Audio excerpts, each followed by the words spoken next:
Anda berada di tahap penyempurnaan terakhir, di mana setiap sambungan tulang dimodifikasi untuk memaksimalkan satu tujuan, jarak langkah. Kali ini, Anda fokus pada sabuk bahu, persimpangan kompleks yang menentukan seberapa jauh kaki depan Anda dapat mendorong ke depan. Pada primata, dan bahkan leluhur felit yang memanjat, tulang selangka, clavicle, adalah tulang yang berkembang dengan baik, berfungsi sebagai penopang yang menstabilkan bahu. Ini penting untuk manipulasi dan pendakian. Namun, di arena lari kecepatan tinggi sabana, tulang selangka menjadi penghalang. Tulang selangka yang kaku membatasi seberapa jauh bahu dapat berputar dan seberapa jauh kaki depan dapat memanjang. Setiap milimeter adalah perbedaan antara menangkap mangsa atau kelaparan. Anda menyaksikan evolusi yang secara radikal mengurangi ukuran dan fungsi tulang selangka. Tulang selangka Anda menjadi vestigial, sepotong tulang kecil yang tertanam dalam otot dan ligamen, tidak lagi terhubung secara kaku ke tulang-tulang lain. Dengan penghilangan jangkar kaku ini, kaki depan Anda dilepaskan. Mereka tidak lagi terikat oleh kerangka tulang, melainkan dihubungkan oleh otot-otot yang kuat. Ini memungkinkan skapula, tulang belikat, untuk meluncur dan berputar secara signifikan lebih banyak dibandingkan dengan kucing lain. Saat Anda melakukan sprint, kaki depan Anda tidak hanya bergerak maju dan mundur, mereka memutar melalui rentang gerak yang sangat luas. Penghilangan tulang selangka memungkinkan lengan depan untuk mencapai titik terjauh di depan tubuh, memperpanjang total panjang langkah Anda hingga batas maksimal. Perhatikan saat Anda menyentuh tanah. Karena tidak adanya tulang selangka yang keras, dampak pendaratan diserap oleh otot dan ligamen yang kuat di sabuk bahu. Ini bertindak sebagai sistem peredam kejut alami, melindungi kerangka ringan Anda dari kekuatan benturan berkecepatan tinggi. Modifikasi ini juga memungkinkan tubuh bagian atas Anda untuk menjadi bagian dari sistem dorong yang fleksibel, berkoordinasi dengan pegas tulang belakang. Kaki depan dan belakang bekerja dalam sinkronisasi yang lebih ekstrim, menghasilkan double suspension gallop yang unik. Namun, seperti biasa, evolusi menuntut barter. Sabuk bahu yang longgar dan fleksibel ini sangat efisien untuk berlari. Tetapi ia mengurangi kekuatan bahu Anda secara keseluruhan. Anda tidak dapat menggunakan kaki depan Anda untuk bergulat atau menahan mangsa dengan kekuatan yang sama seperti singa atau harimau. Kekuatan Anda terletak pada kecepatan, dan kelemahan Anda terletak pada kurangnya stabilitas dan daya tahan saat bertarung. Anda telah secara definitif meninggalkan masa lalu pemanjat pohon Anda. Anda adalah sebuah mobil balap yang memiliki desain terbuka, dioptimalkan untuk kecepatan lurus, tetapi rentan terhadap benturan dan kekuatan lateral yang keras. Reduksi tulang selangka adalah contoh detail mikroskopis di mana tekanan survival di sabana telah mengubah anatomi Anda secara mendalam. Anda adalah arsitek kecepatan yang sempurna, sebuah mesin yang dirancang untuk satu tujuan di lingkungan yang sangat spesifik. Keunggulan ini adalah alasan Anda masih ada, tetapi kerentanan struktural ini adalah harga abadi dari spesialisasi Anda. Anda berada di sabana, mengamati ujung tombak desain kecepatan, bantalan kaki. Ketika Anda mendarat dari lompatan berkecepatan tinggi, gaya tumbukan yang ditimbulkan pada kaki sangatlah besar. Kaki Anda tidak hanya harus mencengkeram, mereka harus menyerap energi tanpa merusak kerangka Anda yang ringan. Pada leluhur felit, bantalan kaki seringkali lebih lembut dan bundar. Tetapi pada Achinonyx yang modern, Anda menyaksikan evolusi bantalan kaki menjadi kasar dan kaku, hampir seperti karet sepatu mobil balap. Perhatikan tekstur bantalan kaki Anda. Permukaannya lebih bergelombang dan berlekuk-lekuk, bukan halus. Tekstur ini meningkatkan koefisien gesekan secara signifikan. Bersama dengan cakar non-retractable yang berfungsi sebagai sepatu berduri, bantalan yang kasar ini menjamin traksi maksimum, memungkinkan Anda untuk berakselerasi dan berbelok dengan lebih stabil di atas pasir dan tanah keras. Selain itu, bantalan kaki memiliki fungsi ganda sebagai peredam kejut. Setiap kali Anda mendarat dari fase double suspension gallop, yaitu saat Anda terbang dan kemudian menjejak kembali ke tanah, gaya yang diberikan harus diredam untuk melindungi tulang kaki distal yang tipis dan halus. Anda mengamati bagaimana bantalan ini menjadi lebih tebal, bertindak sebagai penyerap hidrolik alami. Mereka menyebarkan gaya ke seluruh telapak kaki, mengurangi tekanan pada sendi-sendi yang rapuh dan mengurangi risiko cedera yang akan mengakhiri hidup Anda. Lihatlah bentuk jejak kaki Anda. Tidak seperti jejak kaki kucing lain yang hampir bulat, jejak kaki Anda lebih panjang dan lebih lonjong. Bentuk ini adalah hasil dari perpanjangan tulang metacarpals dan phalanges, yang memungkinkan jari-jari kaki Anda menyebar sedikit saat mendarat. Penyebaran ini menambah stabilitas dan area kontak dengan tanah, meningkatkan cengkeraman saat melakukan akselerasi lateral, berbelok. Adaptasi bantalan kaki ini secara fundamental mengubah interaksi Anda dengan lingkungan. Bantalan yang keras dan cakar yang terekspos ini sangat cocok untuk medan terbuka. Namun, mereka juga membatasi Anda. Anda tidak bisa bergerak diam-diam melalui semak belukar yang kasar seperti macan tutul, cakar Anda akan usang terlalu cepat, dan keausan itu akan mengurangi efektivitas traksi Anda. Evolusi bantalan kaki adalah penegasan kembali spesialisasi Anda. Anda telah menyerahkan keserbagunaan dan kekuatan untuk mencapai puncak kecepatan. Setiap detail anatomis, dari tulang belakang yang lentur hingga bantalan kaki yang kasar, adalah hasil dari seleksi alam yang ketat untuk mencapai lari tercepat. Anda adalah contoh yang luar biasa tentang bagaimana seleksi alam dapat menciptakan kesempurnaan mekanis, tetapi dengan imbalan kerentanan ekologis yang permanen. Bantalan kaki Anda adalah titik kontak Anda dengan dunia, menjamin dominasi Anda, tetapi juga mengikat Anda pada batasan dan risiko spesialisasi. Kita berada di era Pleistosen, 2,5 juta tahun yang lalu hingga 10.000 tahun yang lalu, sebuah periode yang ditandai oleh siklus zaman es yang keras dan tak terduga. Anda tidak menyaksikan lingkungan yang stabil, Anda menyaksikan dunia yang terus membeku dan mencair, yang terus-menerus menguji batas adaptasi. Saat iklim global mendingin, lapisan es meluas di belahan bumi utara, dan di Afrika, hal ini berarti periode kekeringan yang berkepanjangan. Hutan-hutan yang tersisa menyusut drastis, dan gurun serta sabana kering meluas. Bagi Achinonyx, ini berarti dua tekanan yang bersamaan, populasi mangsa yang berfluktuasi secara liar, dan fragmentasi habitat yang parah. Anda melihat bagaimana padang rumput yang dulunya luas dan berkelanjutan, kini terpotong-potong oleh gurun yang tak dapat dilalui atau wilayah yang terlalu dingin. Spesies citah purba, yang sudah terspesialisasi untuk hidup di padang rumput terbuka, terisolasi dalam kantong-kantong kecil. Pengisolasian ini memicu tekanan populasi yang intensif. Di setiap kantong habitat, kompetisi dengan predator lain, yang lebih kuat dan serbaguna, meningkat. Setiap kegagalan dalam berburu, atau setiap buruan yang dicuri, memiliki konsekuensi yang jauh lebih besar pada tingkat kelangsungan hidup.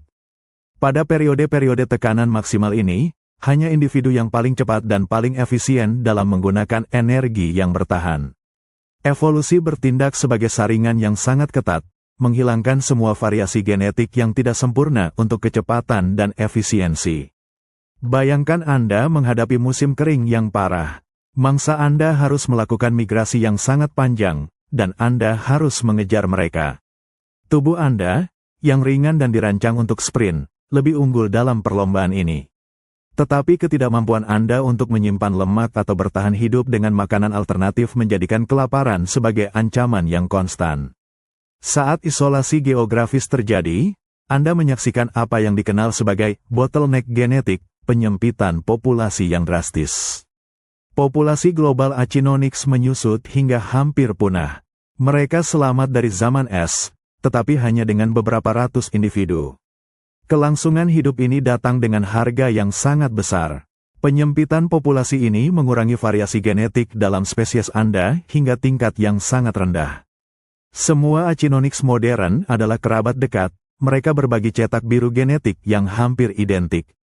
Anda telah menjadi keajaiban evolusioner, berhasil menyempurnakan kecepatan Anda melalui tekanan zaman es.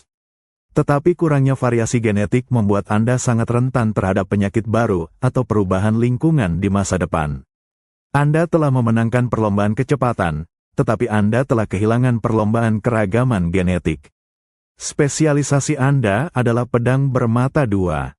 Ia memungkinkan Anda untuk bertahan hidup di ceruk kecepatan, tetapi kerentanan genetik Anda adalah bom waktu yang tersembunyi. Anda adalah pahlawan yang selamat, membawa di dalam DNA Anda, kisah tentang saringan evolusi paling brutal yang pernah dialami spesies. Kita berada di ambang era modern, di akhir periode Pleistosen yang penuh gejolak.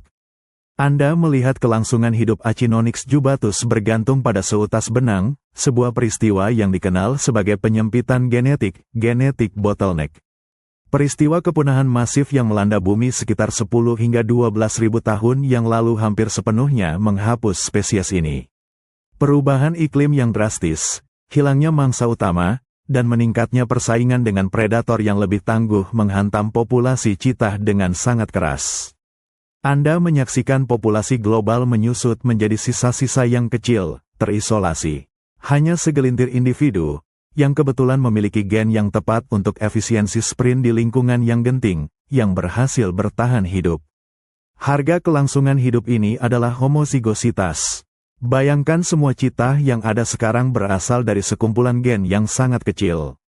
Variasi genetik di antara individu-individu hampir hilang, seolah-olah seluruh spesies adalah kerabat dekat.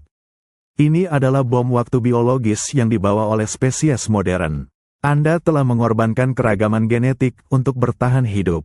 Anda melihat konsekuensi homozigositas ini terutama pada sistem kekebalan tubuh Anda. Sistem imun, yang bertanggung jawab untuk mengenali dan melawan penyakit, mengandalkan keragaman genetik pada Major Histocompatibility Complex, MHC, Anda. Karena variasi genetik yang rendah, semua individu Anda memiliki susunan MHC yang hampir identik. Ini berarti, jika patogen atau penyakit baru muncul, seperti virus sederhana, ia akan menyebar melalui populasi dengan efisiensi yang mematikan. Anda memiliki sedikit perlawanan genetik untuk melawan ancaman yang tidak terduga. Kerentanan genetik ini meluas ke reproduksi. Anda mengamati tingkat sperma yang tidak normal dan kesuburan yang rendah pada jantan. Ini adalah tanda-tanda inbreeding yang intensif, warisan dari populasi leluhur yang sangat sedikit. Spesialisasi kecepatan yang mendorong citah untuk menjadi ramping dan efisien telah menyaring variasi genetik yang memungkinkan kemampuan bertahan hidup di luar niche berburu. Anda telah menjadi mahakarya kecepatan, tetapi Anda juga adalah spesies yang sangat rapuh. Anda adalah korban selamat dari saringan evolusioner yang kejam, membawa di dalam DNA Anda pengingat akan seberapa dekat Anda dengan kepunahan. Spesialisasi Anda telah memastikan dominasi Anda dalam berlari, tetapi kerentanan genetik Anda adalah risiko permanen dalam menghadapi tantangan ekologis dan penyakit di masa depan. Kelangsungan hidup Anda adalah keajaiban, tetapi kerapuhan Anda adalah harga abadi yang harus dibayar. Anda berada di Afrika, tepat setelah guncangan hebat kepunahan Pleistosen akhir. Lanskap telah berubah, mamalia raksasa purba yang dulunya berkeliaran di sabana telah menghilang. Menu makanan untuk semua predator puncak harus beradaptasi. Untuk Achinonyx, ini berarti pergeseran fokus. Anda tidak bisa lagi mengandalkan ketersediaan mangsa yang besar dan lambat, seperti yang mungkin diburu oleh sepupu Anda, Mirachinonyx, di Amerika Utara. Anda harus beradaptasi untuk mengejar mangsa yang lebih kecil, lebih lincah, dan sangat cepat, gazelle, kijang, anak wildebeest. Pergeseran menu makanan ini semakin memperkuat spesialisasi kecepatan Anda. Anda harus menjadi lebih cepat dan lebih akurat dalam sprint Anda. Anda menyaksikan bagaimana tubuh Anda menjadi lebih ramping dan ringan dari generasi ke generasi. Setiap bagian dari desain Anda kini dioptimalkan untuk mengejar target yang lebih kecil dan lebih lincah, bukan untuk kekuatan benturan. Tulang-tulang Anda semakin halus, mengurangi massa untuk akselerasi instan yang diperlukan untuk menangkap mangsa yang bergerak liar. Adaptasi perilaku juga berkembang. Anda tidak mampu membuang energi pada pengejaran yang tidak perlu. Anda harus menjadi ahli dalam pengintaian jarak jauh, menggunakan penglihatan Anda yang unggul dan garis air mata untuk mengunci target. Perburuan Anda harus memiliki tingkat keberhasilan yang tinggi dalam sprint pertama. Spesialisasi ini menciptakan keunggulan kompetitif yang unik di ceruk Anda. Karena Anda dapat mengejar dan menangkap mangsa tercepat di padang rumput, Anda menghindari persaingan langsung dengan singa dan hina yang berfokus pada mangsa yang lebih besar dan lebih kuat. Anda telah menemukan sebuah celah, sebuah niche kecepatan yang unik. Namun, mengandalkan mangsa yang lebih kecil membawa kerugian. Anda harus berburu lebih sering. Sprint berulang-ulang pada kecepatan tinggi menuntut energi yang masif, dan seringkali Anda tidak mendapatkan kalori yang cukup dari satu buruan. Ini menempatkan stres yang konstan pada metabolisme Anda. Selain itu, karena Anda tidak dapat bertarung untuk mempertahankan hasil buruan, Anda harus melepaskannya kepada predator yang lebih besar. Pergeseran ke mangsa yang lebih kecil berarti Anda kehilangan lebih sedikit kalori saat kleptoparasitisme terjadi, tetapi Anda juga tidak dapat menyimpan cadangan energi yang besar. Kelangsungan hidup Anda pasca kepunahan megafauna adalah kisah tentang penyesuaian yang sempit. Anda telah berhasil beradaptasi dengan menu yang berubah dengan menyempurnakan kecepatan Anda hingga batas biologis. Anda adalah arsitek yang selamat, tetapi kelangsungan hidup Anda dikaitkan dengan ketersediaan spesies mangsa tertentu. Spesialisasi Anda telah memberi Anda keunggulan untuk mengejar mangsa tercepat yang tersisa di sabana, tetapi ia juga mengunci Anda dalam kerentanan terhadap setiap gangguan pada rantai makanan ini. Ini adalah biaya yang harus dibayar untuk menjadi yang tercepat di bumi. Kita kembali ke desain fisik yang sempurna, kerangka Achinonyx jubatus modern. Anda melihat kerangka yang dirancang bukan untuk daya tahan atau kekuatan pertarungan, melainkan untuk menipu hukum fisika dalam hal akselerasi. Ini adalah paradoks kerangka. Untuk menjadi yang tercepat, Anda harus menjadi yang paling ringan. Lihatlah tulang-tulang Anda yang panjang dan ramping, yang telah berevolusi dari tulang yang lebih padat dan kekar pada leluhur.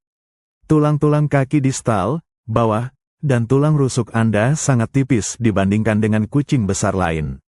Kepadatan tulang telah berkurang untuk meminimalkan massa, yang secara drastis mengurangi energi yang dibutuhkan untuk memulai dan mempertahankan kecepatan. Ini adalah kerangka mobil balap Formula 1, ringan, cepat, tetapi tidak memaafkan kesalahan. Bayangkan kekuatan benturan yang harus ditahan oleh kerangka ini. Saat Anda berlari pada kecepatan tinggi, setiap kaki menghantam tanah dengan gaya yang melebihi 3 kali berat tubuh Anda. Tulang-tulang ini harus menahan tekanan tersebut tanpa retak. Mereka berhasil berkat kekuatan tarik yang tepat, tetapi hanya jika gaya itu diterapkan secara linear, sepanjang sumbu lari Anda. Namun, Anda melihat kelemahan kritis, kerentanan terhadap benturan lateral dan torsi.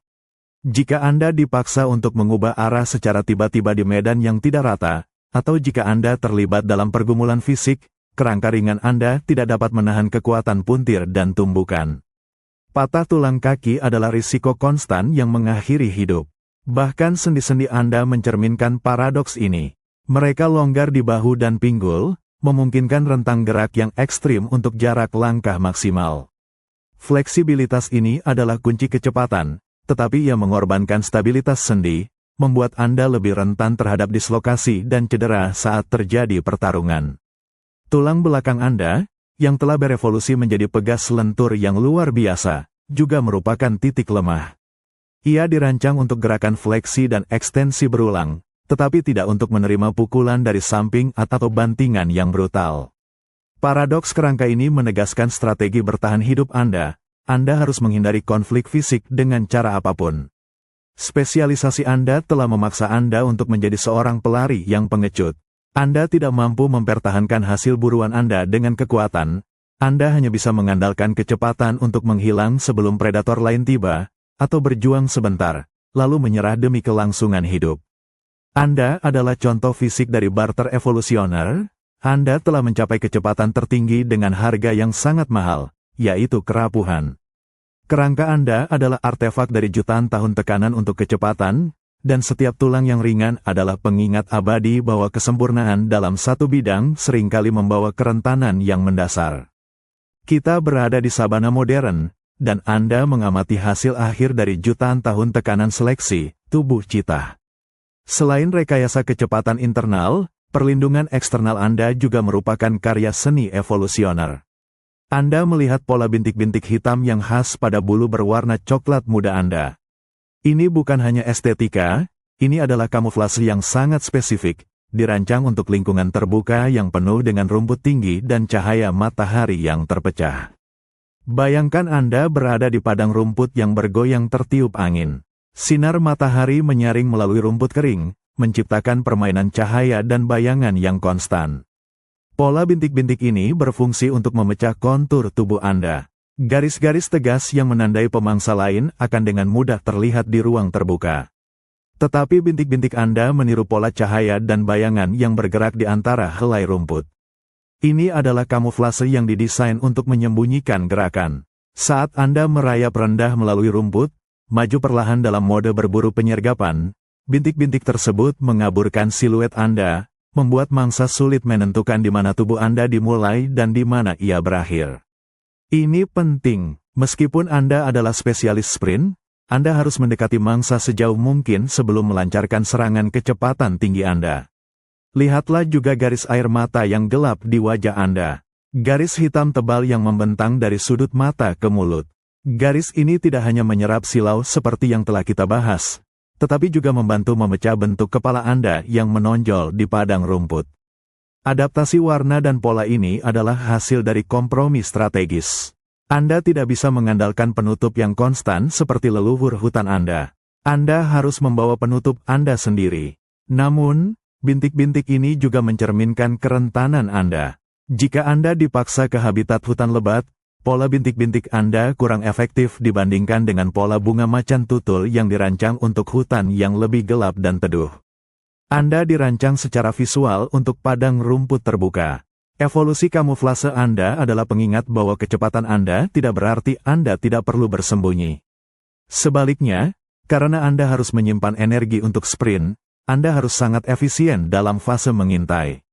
Pola bintik adalah elemen terakhir dari desain kecepatan Anda, sebuah perlindungan eksternal yang mendukung setiap adaptasi internal.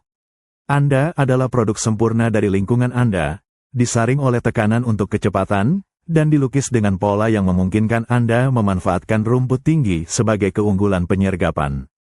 Anda adalah pemangsa yang disamarkan, yang menunggu untuk melepaskan ledakan kecepatan yang tak tertandingi. Kita mengamati detail yang paling ikonik pada wajah Achinonyx jubatus, garis air mata yang gelap. Dalam desain kecepatan, setiap elemen memiliki fungsi yang brutal dan praktis. Garis-garis ini adalah kacamata pemburu Anda, hasil evolusi untuk menguasai lingkungan sabana yang dipenuhi cahaya matahari yang keras. Bayangkan Anda berburu di tengah hari di padang rumput Afrika. Sinar matahari terik, dipantulkan oleh rumput kering dan debu. Cahaya yang menyilaukan ini dapat mengganggu fokus visual Anda, terutama saat Anda mencoba melacak target kecil yang bergerak sangat cepat di kejauhan. Anda melihat bagaimana garis air mata, pita tebal melanin hitam yang membentang dari sudut dalam mata ke sisi mulut, bekerja. Secara mekanis, mereka berfungsi untuk menyerap cahaya yang menyilaukan, mirip dengan lapisan anti-silau pada lensa optik. Garis-garis ini menyalurkan cahaya yang berlebihan menjauh dari mata. Ini sangat penting untuk menjaga ketajaman visual Anda, atau acuity, pada kecepatan tinggi. Jika Anda kehilangan pandangan mangsa Anda hanya selama sepersekian detik saat berlari 100 km per jam, itu berarti kegagalan total dalam perburuan. Evolusi garis air mata ini adalah bagian dari adaptasi sensorik yang lebih luas.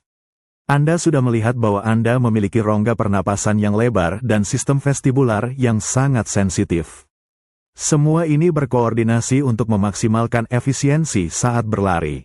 Garis air mata melengkapi sistem ini dengan memastikan input visual Anda sempurna. Garis air mata juga menunjukkan adaptasi pada perilaku berburu Anda. Karena Anda adalah predator diurnal, Anda telah berevolusi untuk memanfaatkan waktu di mana predator malam, seperti singa, sedang tidur. Berburu di bawah matahari terik menuntut solusi biologis terhadap silau. Adaptasi ini juga terkait erat dengan pergeseran habitat. Leluhur yang hidup di hutan tidak membutuhkan adaptasi visual yang ekstrim ini, karena kanopi hutan menyediakan keteduhan.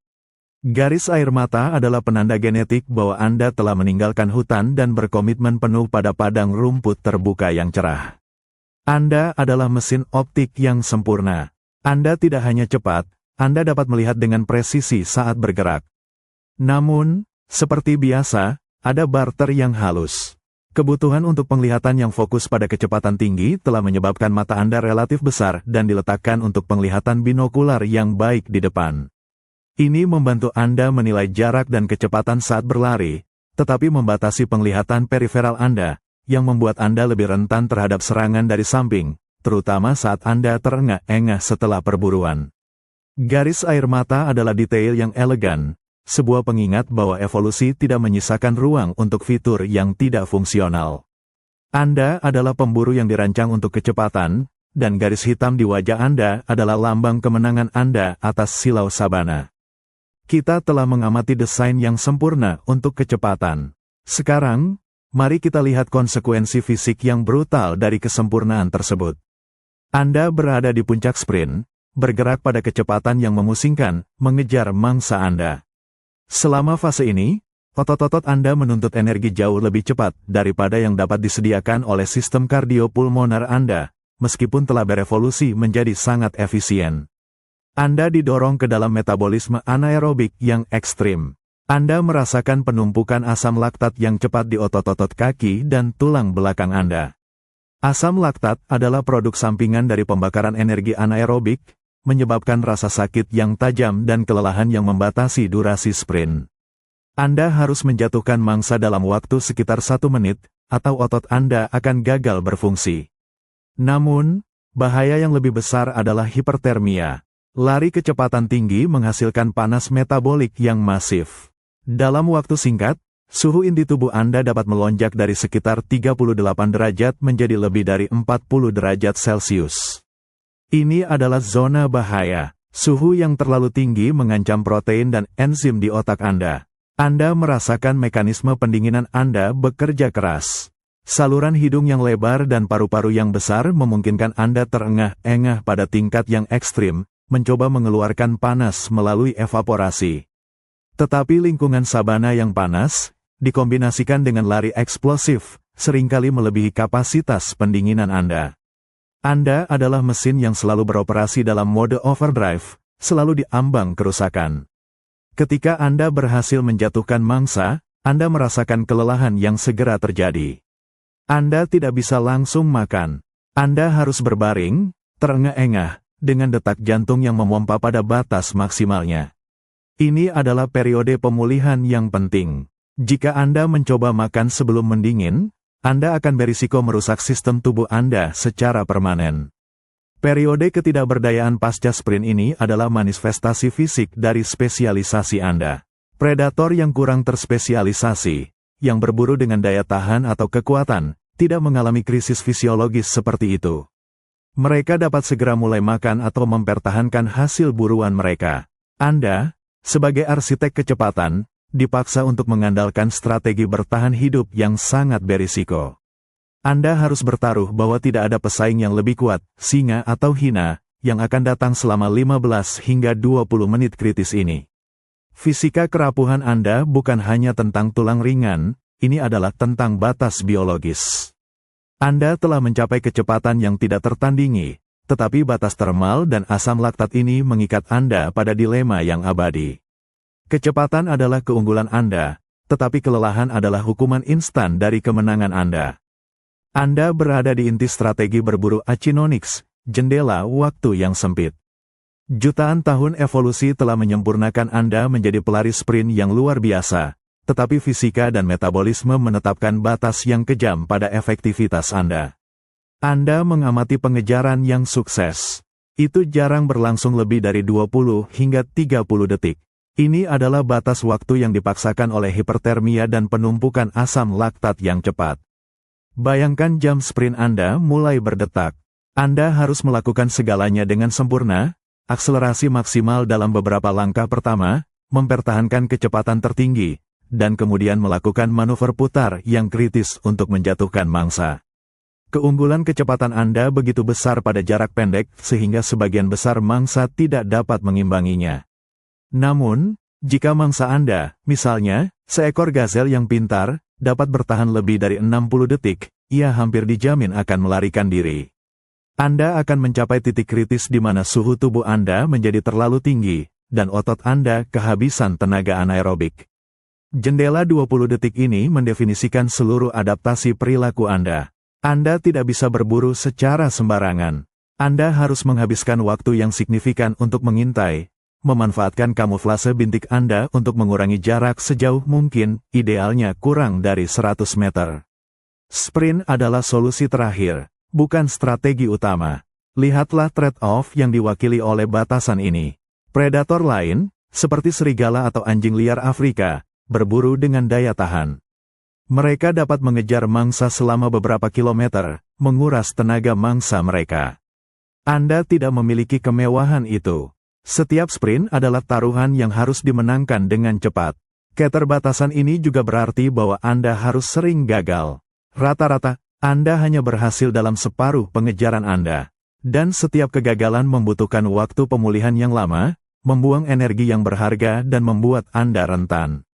Evolusi kecepatan Anda telah menciptakan spesialisasi yang mendominasi, tetapi tidak fleksibel.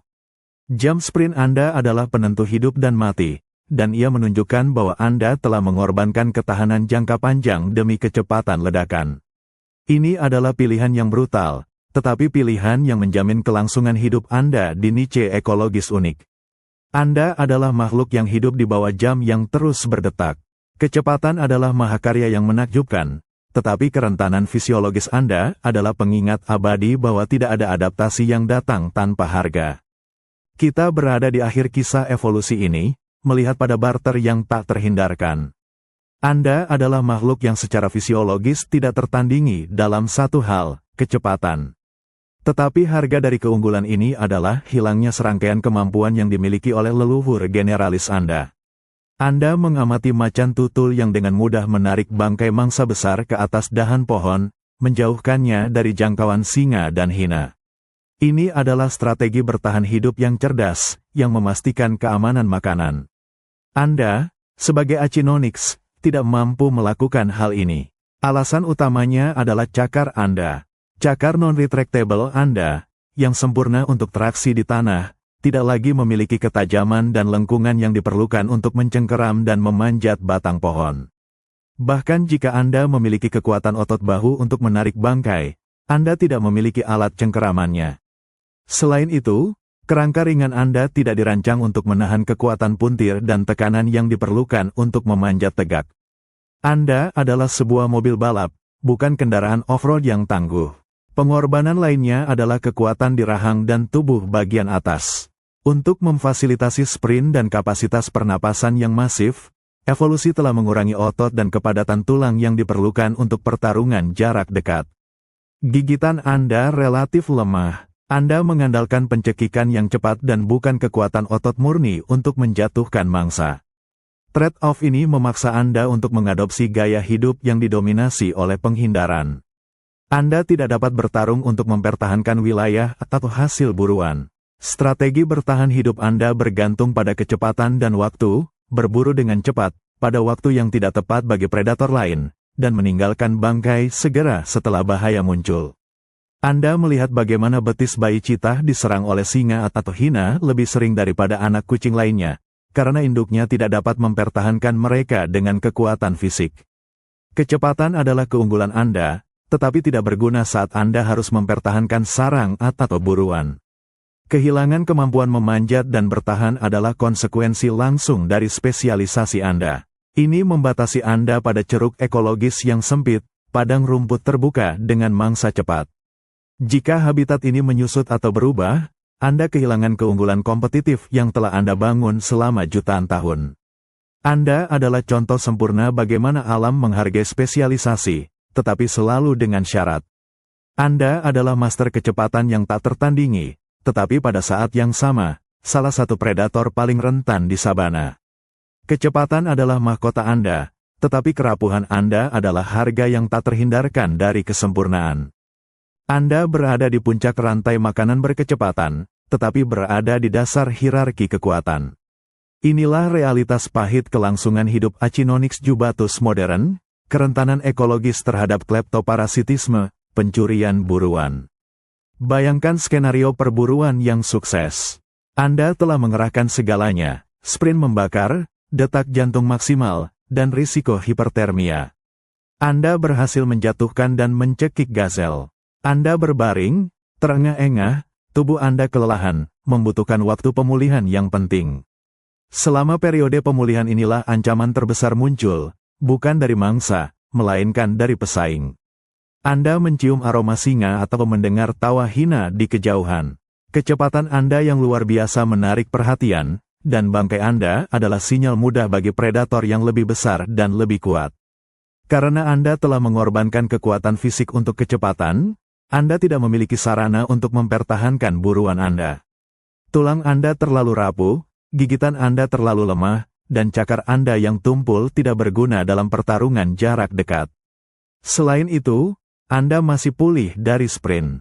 Anda menyaksikan bagaimana, alih-alih bertarung, perilaku evolusioner Anda adalah melarikan diri.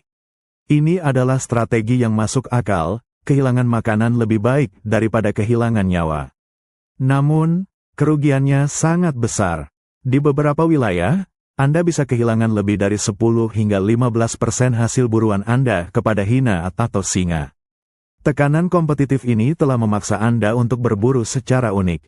Anda memilih mangsa yang lebih kecil untuk memastikan Anda dapat mengonsumsinya secepat mungkin, mengurangi waktu tunggu antara pembunuhan dan konsumsi. Anda harus makan dengan cepat, sebelum pesaing datang. Faktor kleptoparasitisme ini merupakan tekanan seleksi yang kuat yang menjauhkan Anda dari peran predator generalis. Jika Anda berevolusi menjadi lebih besar, Anda akan lebih menarik perhatian singa, tetapi tetap terlalu lemah untuk bersaing. Oleh karena itu, Anda terikat pada niche kecepatan Anda harus berburu mangsa yang cepat, pada waktu yang tidak tepat bagi pesaing lain, dan berhati-hati untuk menghindari konflik. Kerapuhan ekologis ini adalah harga abadi dari spesialisasi. Kecepatan memungkinkan Anda memenangkan perlombaan untuk menangkap makanan, tetapi kelambanan dalam pertarungan memaksa Anda untuk sering kalah dalam perebutan makanan. Anda adalah contoh yang jelas bahwa dominasi di alam tidak selalu berarti menjadi yang paling kuat. Anda adalah arsitek kecepatan yang sempurna, tetapi Anda hidup dalam keterbatasan yang kejam. Kisah Achinonyx jubatus adalah tentang kompromi evolusioner, mahakarya yang rapuh, yang membawa di dalam desainnya sendiri, bukti harga yang harus dibayar untuk menjadi yang tercepat di bumi. Anda mengamati fase yang paling genting dalam siklus hidup Achinonyx, membesarkan anak. Di lingkungan yang didominasi oleh predator yang lebih kuat dan persaingan yang kejam, investasi orang tua harus maksimal, dan strateginya harus cerdik. Anak citah menghadapi tingkat kematian tertinggi di antara semua kucing besar. Hampir 70 hingga 90% anak kucing mati sebelum mencapai usia dewasa, sebagian besar karena predasi dari singa, hina, dan bahkan babon. Anda melihat bagaimana induk citah harus beroperasi dalam kondisi bahaya terus-menerus. Ia tidak dapat membangun sarang permanen dan mempertahankannya seperti singa. Tubuhnya yang ringan dan lemah memaksanya untuk terus bergerak, memindahkan anak-anaknya setiap beberapa hari untuk menghindari deteksi oleh predator. Adaptasi perilaku ini adalah konsekuensi langsung dari spesialisasi kecepatan. Karena Anda tidak memiliki kemampuan bertarung, bertahan hidup anak-anak Anda bergantung sepenuhnya pada kamuflase dan mobilitas. Perhatikan anak-anak citah. Mereka memiliki surai tebal, berwarna perak keabu-abuan di punggung mereka, yang hilang saat mereka dewasa. Surai ini adalah kamuflase yang sangat efektif di rumput kering. Secara evolusioner, surai tersebut meniru rumput tinggi yang bergoyang, dan beberapa ahli bahkan berhipotesis bahwa surai itu meniru luwak madu yang agresif, yang predator besar cenderung menghindarinya. Anda menyaksikan induk citah mengajarkan seni berburu. Ini bukan tentang kekuatan, ini tentang das yang sempurna, dan koordinasi antara kecepatan dan ketepatan. Anak-anak kucing harus dilatih untuk mencapai akselerasi maksimum, memanfaatkan pegas tulang belakang mereka sejak usia muda.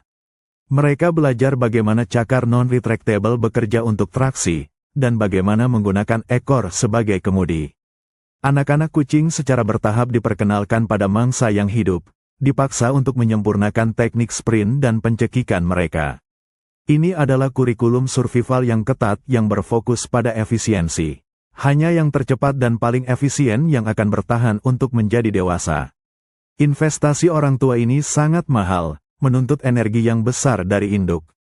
Seringkali ia harus menyeimbangkan antara memberi makan anaknya dan menjaga agar dirinya sendiri cukup cepat untuk bertahan hidup. Fase perkembangan ini menunjukkan bahwa kecepatan bukanlah sifat yang statis, itu adalah keterampilan yang diasah oleh tekanan lingkungan yang tiada henti. Namun, meskipun Anda telah berevolusi menjadi yang tercepat, tingginya angka kematian anak menunjukkan kerapuhan yang melekat pada spesialisasi Anda. Kecepatan adalah keunggulan, tetapi ia tidak dapat melindungi anak-anak Anda dari kekuatan brutal di sabana. Kelangsungan hidup Anda adalah perjuangan terus-menerus melawan probabilitas. Anda memasuki fase terpenting dari kelangsungan hidup evolusioner, seleksi seksual. Dalam spesies yang sangat terspesialisasi seperti Achinonyx, kesuksesan reproduksi sangat erat kaitannya dengan keahlian utama Anda, kecepatan dan kebugaran yang ditunjukkannya. Bayangkan Anda mengamati jantan di padang rumput.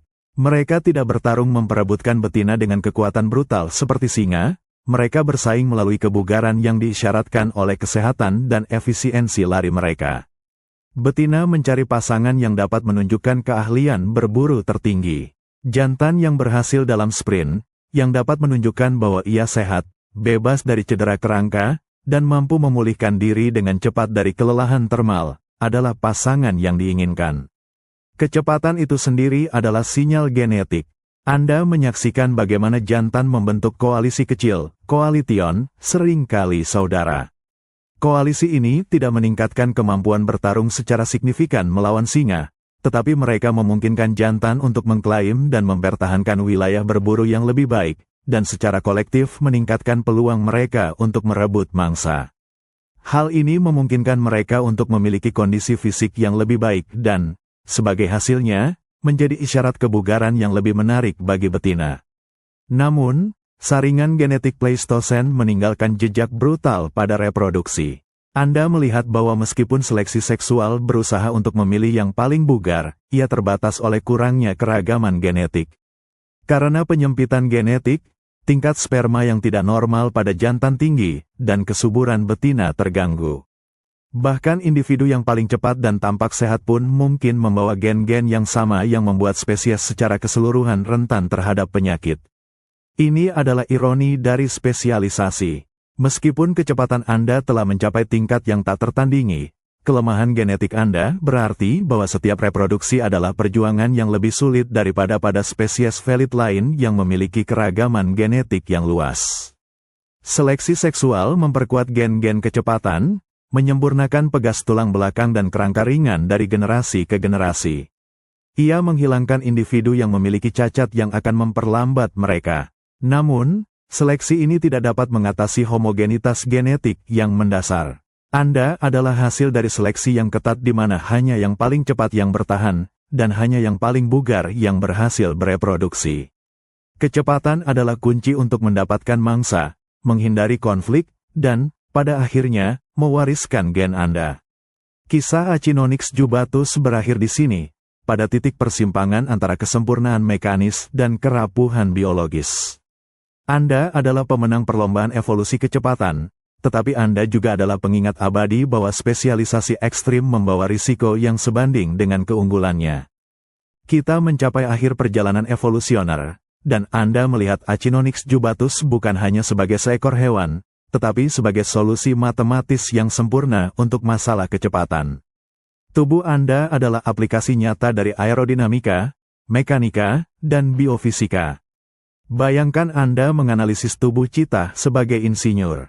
Setiap adaptasi, dari tulang hingga bulu, bertujuan untuk memaksimalkan gaya dorong dan meminimalkan gaya hambat. Lihatlah bentuk tubuh Anda. Ia ramping dan berkontur, meminimalkan hambatan angin saat Anda berlari pada kecepatan tinggi. Kepala kecil dan bulat, bahu yang longgar, dan perut yang ditarik berfungsi untuk mengurangi koefisien hambatan. Anda dirancang untuk memotong udara, bukan melawannya. Fokus mekanis terbesar adalah pada sistem tuas. Kaki Anda, terutama tulang distal yang memanjang, metacarpals dan phalanges, telah berevolusi untuk memaksimalkan panjang tuas mekanis. Semakin panjang tuasnya, semakin besar jarak yang ditempuh perputaran sendi. Dengan memanjangkan ekstremitas Anda mencapai panjang langkah yang memecahkan rekor, kunci utama untuk kecepatan ekstrim. Tulang belakang adalah pusat energi. Fleksi dan ekstensi berulang, yang dimungkinkan oleh tulang belakang lumbar yang sangat fleksibel, memungkinkan Anda memproduksi dua dorongan besar per langkah, secara efektif menambah panjang langkah Anda hingga 2 kali lipat panjang tubuh saat suspensi ganda. Namun, rekayasa ini menuntut pengorbanan dramatis pada pusat gravitasi Anda.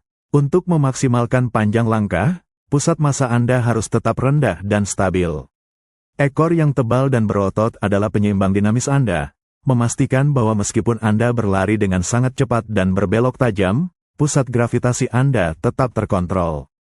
Anda menyadari bahwa semua adaptasi ini, cakar untuk traksi, tulang ringan untuk akselerasi, tulang belakang untuk dorongan, dan ekor untuk kemudi, bekerja bersama dalam sinkronisasi yang membutuhkan presisi sempurna. Setiap komponen saling bergantung. Ini adalah solusi yang elegan untuk kecepatan. Tetapi disinilah letak ironi biologis. Solusi sempurna untuk kecepatan adalah solusi yang rentan terhadap konflik dan perubahan. Spesialisasi ini mengikat Anda pada lingkungan yang spesifik, padang rumput terbuka yang datar, dan pada menu makanan yang sempit.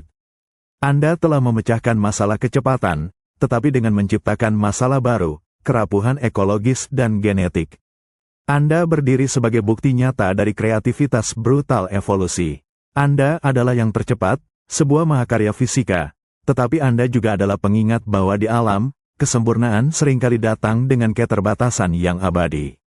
Anda mengakhiri perjalanan ini dengan melihat fenomena evolusi konvergen, bagaimana alam, di hadapan tantangan kecepatan di padang rumput, berulang kali menemukan solusi desain yang sama. Anda telah melihat desain Achinonyx jubatus, kaki panjang, kerangka ringan, pengorbanan kekuatan demi kecepatan. Sekarang, bayangkan pelari cepat lainnya di seluruh dunia, yang tidak terkait secara genetik, namun menunjukkan adaptasi yang sama. Lihatlah pronghorn, antelop Amerika Utara yang luar biasa cepat.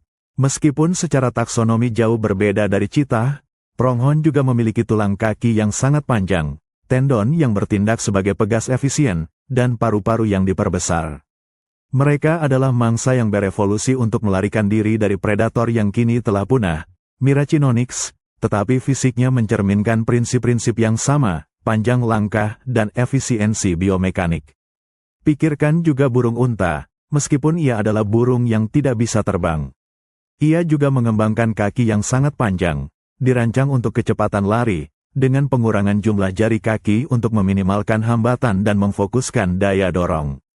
Ini adalah spesies lain yang memilih kecepatan sebagai strategi bertahan hidup di lingkungan terbuka, mencapai desain yang ramping dan berkontur. Evolusi konvergen ini menggarisbawahi bahwa desain cheetah bukanlah kebetulan. Prinsip-prinsip aerodinamika dan mekanika berlaku universal. Untuk menjadi yang tercepat, Anda harus meringankan ujung kaki, memanjangkan tuas, dan mengoptimalkan pertukaran oksigen. Ini adalah perwujudan dari saringan seleksi alam yang intensif. Ketika tekanan lingkungan sangat besar dan spesifik, seperti kebutuhan untuk berlari lebih cepat dari segalanya di ruang terbuka, maka hanya satu atau dua solusi fisik yang dapat berfungsi. Dan solusi-solusi itu akan muncul di seluruh garis keturunan kehidupan. Anda menyimpulkan kisah Achinonyx jubatus sebagai makhluk yang mencapai puncak kemampuan yang diizinkan oleh biologi. Spesialisasi ini memberinya keunggulan yang unik dan memungkinkan kelangsungan hidupnya hingga hari ini. Tetapi ia juga mengingatkan Anda bahwa di alam, jalur menuju kesempurnaan seringkali sangat sempit. Spesialisasi adalah jawaban mutlak terhadap satu masalah, tetapi membawa kerentanan mutlak terhadap masalah lain. Kita kembali ke masa kini, menyaksikan bagaimana spesialisasi kecepatan yang berevolusi selama jutaan tahun berhadapan dengan tantangan ekologis modern. Anda melihat kerentanan terbesar Achinonyx jubatus saat ini, fragmentasi habitat. Tubuh cheetah dirancang untuk sabana terbuka, membutuhkan wilayah jelajah yang sangat luas untuk menemukan mangsa yang bergerak cepat. Evolusi menghendaki Anda untuk berlari dalam garis lurus, dan dengan demikian, Anda membutuhkan ruang yang tak terputus. Namun, di hadapan Anda melihat hambatan yang tidak pernah diperhitungkan oleh evolusi, pagar, jalan, dan pemukiman manusia. Pagar-pagar ini merobek padang rumput, mengubah wilayah yang dulunya mulus menjadi kantong-kantong terpisah. Anda merasakan dampak fisik dari fragmentasi ini. Ketika Anda dipaksa untuk berburu di ruang yang lebih kecil, Anda harus melakukan manuver yang lebih tajam dan sering. Sprint mendadak yang terhenti oleh pagar atau rintangan meningkatkan risiko cedera pada kerangka ringan Anda. Patah tulang adalah risiko yang jauh lebih besar di lingkungan yang terfragmentasi. Lebih penting lagi, fragmentasi habitat membatasi pergerakan mangsa Anda. Populasi gazelle dan kijang tidak dapat bermigrasi dengan bebas, yang berarti persaingan lokal untuk sumber daya meningkat. Ini memaksa Anda untuk berburu mangsa yang lebih dekat dengan pemukiman manusia, atau bersaing lebih intensif dengan predator lain di dalam batas yang semakin sempit. Fragmentasi juga memperburuk masalah penyempitan genetik yang sudah ada. Karena cheetah telah kehilangan sebagian besar keragaman genetiknya selama peristiwa bottleneck Pleistocene, kelangsungan hidup populasi sangat bergantung pada pergerakan gen antara kelompok yang terpisah. Jalan dan pagar memblokir koridor genetik, mencegah jantan menemukan betina di luar wilayah mereka. Anda melihat bagaimana spesies yang paling terspesialisasi untuk ruang terbuka kini menghadapi pembatasan ruang yang paling ketat.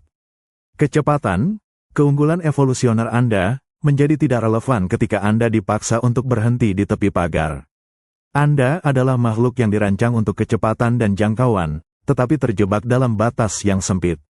Ini adalah dilema modern yang paling ironis.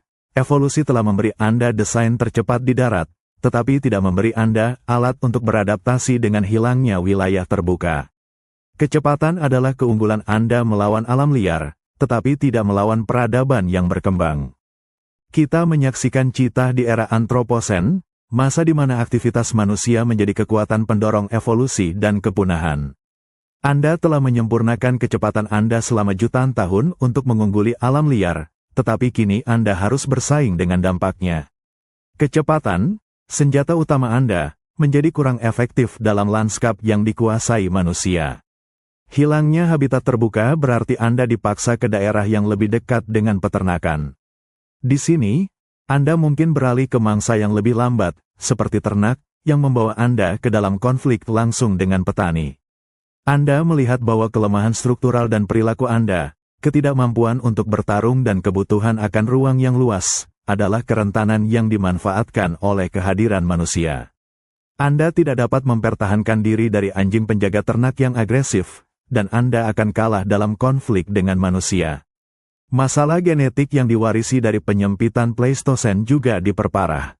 Populasi cheetah yang terfragmentasi oleh pagar dan jalan kini mengalami inbreeding yang lebih intensif di setiap kantong kecil.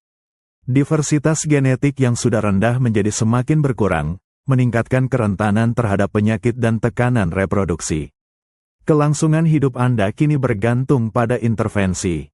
Anda menyaksikan upaya konservasi yang mencoba mengatasi kelemahan evolusioner Anda.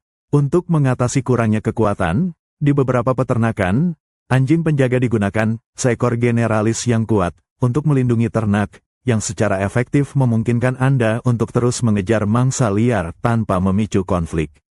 Untuk melawan fragmentasi genetik, koridor satwa liar dirancang untuk menghubungkan populasi yang terisolasi. Ini adalah upaya manusia untuk menyediakan ruang terbuka yang diabaikan oleh pagar dan jalan, meniru kontinuitas habitat yang Anda butuhkan untuk bertahan hidup. Anda menyadari bahwa evolusi Anda untuk kecepatan murni telah menciptakan dilema yang unik.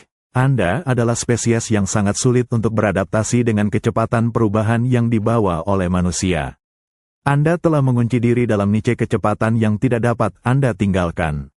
Namun, di tengah semua kerapuhan ini, ada keunggulan terakhir.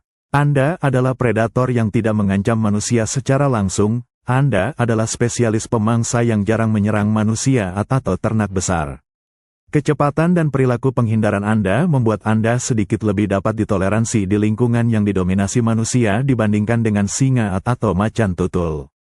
Kisah Achinonyx jubatus adalah pengingat bahwa spesialisasi adalah pedang bermata dua. Ia memungkinkan Anda mendominasi niche Anda, tetapi ia menghapus kemampuan Anda untuk beradaptasi dengan perubahan besar dan cepat.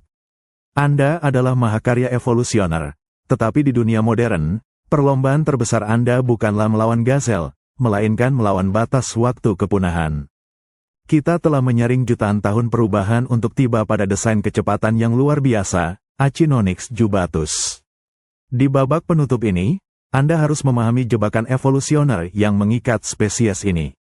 Spesialisasi adalah jawaban mutlak terhadap tekanan lingkungan yang spesifik, seperti kebutuhan untuk mengejar mangsa yang sangat cepat di sabana terbuka. Setiap fitur unik Anda, cakar yang terekspos, tulang belakang pegas, Kerangka ringan adalah hasil dari seleksi yang tiada ampun untuk satu fungsi. Namun, Anda menyadari bahwa spesialisasi ini menciptakan perangkap kerapuhan. Bayangkan Anda menghadapi perubahan habitat. Jika padang rumput yang luas itu tiba-tiba digantikan oleh semak belukar yang tebal, karena peningkatan karbon dioksida global, atau lingkungan berbatu, keunggulan kecepatan Anda langsung hilang. Lari berkecepatan tinggi tidak mungkin dilakukan di medan yang tidak rata atau terbatas. Anda tidak dapat beralih kembali ke strategi generalis nenek moyang Anda. Anda tidak dapat memanjat pohon untuk menghindari predator atau menyembunyikan bangkai. Anda tidak dapat menggunakan kekuatan kasar untuk mengklaim hasil buruan Anda dari singa atau hina. Anda terperangkap oleh desain Anda sendiri. Jebakan spesialisasi ini diperburuk oleh penyempitan genetik yang Anda alami selama Pleistosen. Karena kurangnya variasi genetik, kemampuan Anda untuk beradaptasi dengan penyakit baru atau perubahan suhu di masa depan sangat terbatas. Evolusi mengharuskan adanya variasi untuk memilih solusi baru, tetapi Anda hampir tidak memiliki variasi. Anda adalah contoh sempurna dari adaptive peak, puncak kebugaran yang tinggi dalam lanskap evolusioner.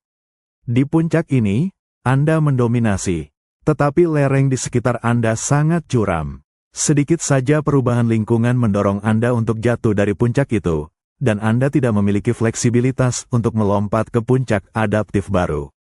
Kelangsungan hidup Anda hari ini adalah perjuangan konstan melawan kekakuan evolusioner ini.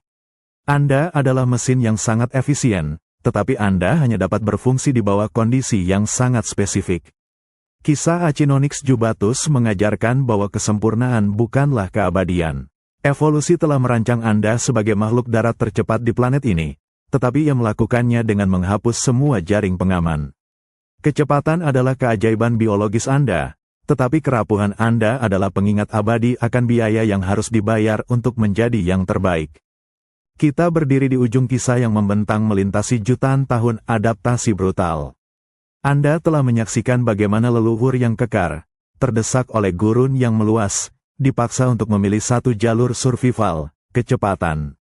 Warisan Achinonyx jubatus adalah kisah tentang kompromi. Anda adalah perwujudan fisik dari kecepatan tertinggi. Tulang belakang Anda adalah pegas dinamis, kaki Anda adalah tuas panjang, cakar Anda adalah sepatu berduri, dan paru-paru Anda adalah mesin pendingin yang berjuang. Setiap fitur yang memberi Anda dominasi dalam sprint adalah pengorbanan dramatis atas kekuatan, daya tahan, dan fleksibilitas. Pikirkan tentang konsekuensi dari desain ini. Kecepatan membuat Anda rentan. Anda tidak mampu bertarung dengan predator lain, memaksa Anda untuk menerima kleptoparasitisme, kehilangan makanan yang diperoleh dengan susah payah. Anda tidak dapat memanjat, membatasi kemampuan Anda untuk menyimpan makanan dengan aman. Dan Anda telah mengunci diri Anda ke dalam niche yang sempit, sabana terbuka, dengan mangsa yang bergerak cepat. Yang paling menghantui adalah warisan genetik Anda. Anda adalah korban selamat dari bencana Pleistosen, membawa di dalam DNA Anda pengingat akan penyempitan populasi yang kejam. Homozigositas ini berarti Anda rentan terhadap penyakit dan memiliki kapasitas adaptasi yang terbatas di masa depan. Saat Anda melihat cheetah berlari melintasi padang rumput, Anda tidak hanya melihat kecepatan.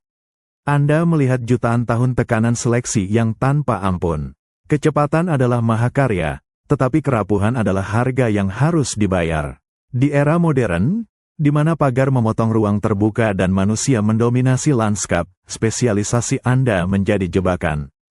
Kecepatan tidak dapat membantu Anda melintasi jalan raya, atau menghindari konflik dengan peternak. Achinonyx jubatus adalah studi kasus yang sempurna tentang bagaimana alam mengejar kesempurnaan dalam sebuah domain, kecepatan, tetapi pada akhirnya, kesempurnaan tersebut hanya bertahan selama lingkungan tetap konstan. Anda adalah bukti hidup dari kreativitas evolusioner, dan pada saat yang sama, simbol dari kerapuhan spesialisasi di dunia yang berubah dengan cepat. Kisah Anda mengingatkan kita bahwa adaptasi yang paling menakjubkan pun selalu memiliki kelemahan yang melekat. Kecepatan adalah hadiah Anda, dan risiko adalah takdir abadi Anda.